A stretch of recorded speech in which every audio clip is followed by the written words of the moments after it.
성공이 아니라 섬김이다. 수많은 현대 기독교인들의 가슴을 울리는 이 문장은 그저 듣기 좋은 철학적 구호가 아닙니다. 찢어지게 가난했던 일제강점기 조선 땅에서 스스로를 철저히 부수어 가장 낮은 자들의 밑거름이 되었던 한 여인의 피 묻은 유언입니다. 현실의 무게에 짓눌려 신앙의 길을 잃어버렸다고 느끼는 분들에게 예수님의 심장을 자신의 몸에 그대로 이식하여 살아냈던 서서평 선교사의 가슴 먹먹한 일대기를 들려드립니다.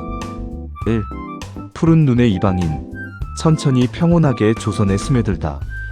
독일에서 태어나 미국에서 자란 엘리자베스 요한나 쉐핑은 1912년 32세의 나이에 간호 선교사로 조선 땅을 밟습니다. 당시 조선은 일제의 수탈과 지독한 가난, 전염병이 창궐하던 절망의 땅이었습니다. 그녀는 다른 서양 선교사들처럼 화려한 서양식 저택에 살며 대우받기를 거부했습니다. 보리밥에 된장국을 먹고 거친 무명 한복을 입고 검정 고무신을 끌며 완벽한 조선인으로 살기로 결단합니다. 그리고 자신의 이름을 천천히 그리고 평온하게 살겠다는 뜻을 담아 서서평으로 바꿉니다. 그녀는 조선인의 친구가 된 것이 아니라 기꺼이 가장 밑바닥의 조선인 그 자체가 되었습니다. 버림받은 여성들의 개척자. 당시 조선 여성들의 인권은 처참했습니다. 이름조차 없이 큰 년이, 작은 년이로 불리던 여성들을 위해 그녀는 최초의 여성 신학교인 이일학교, 현 한일장신대학교를 세웁니다. 그들에게 글을 가르치고 이름을 지어주며 스스로 자립할 수 있는 간호 기술을 가르쳤습니다. 나아가 조선간호협회연 대한간호협회를 창립하여 11년간 초대 회장으로 헌신하며 한국 간호계에 든든한 초석을 놓았습니다. 서서평에게 아픈 사람을 돌보는 일은 단순한 의료기술이 아니라 부서진 영혼에 예수님의 숨결을 불어넣는 거룩한 사역이었습니다. 3.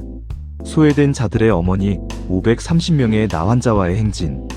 그녀가 가장 마음을 쏟은 곳은 당시 가족에게조차 버림받고 돌팔매질을 당하던 한센병나병 환자들이었습니다. 그녀는 피고름이 흐르는 그들의 상처를 맨손으로 씻기고 껴안았습니다.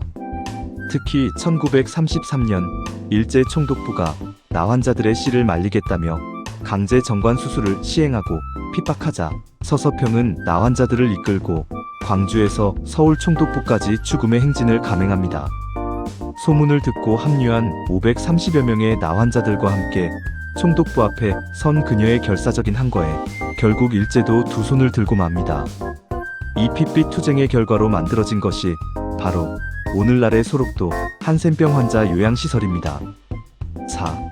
내 것을 비워 남을 먹이는 기적 성미. 그녀는 결혼하지 않은 독신이었지만 길에 버려진 고아 14명을 입양해 자신의 호적에 올리고 친자식처럼 키웠습니다. 또한 갈 곳 없는 과부 38명을 한 집에 거두어 먹여 살렸습니다. 미국에서 보내오는 넉넉한 선교비는 언제나 며칠 만에 바닥이 났습니다. 가난한 자들을 먹여 살리기 위해 그녀는 성미제도를 최초로 고안합니다. 밥을 지을 때마다 쌀통에서 한 숟가락씩 덜어 모아 가난한 이웃을 돕는 이 제도는 훗날 한국 교회의 아름다운 금율 전통으로 자리 잡게 됩니다. 5. 남은 것은 담요 반장과 동전 7전. 그렇게 22년 동안 조선의 고아, 과부, 나환자들을 위해 자신의 모든 진액을 짜내며 쉴 새 없이 헌신했던 서서평은 정작 자신의 몸은 돌보지 못했습니다. 1934년 6월 그녀는 영양실조와 만성풍토병으로 54세의 나이에 쓰러져 하나님의 품에 안깁니다.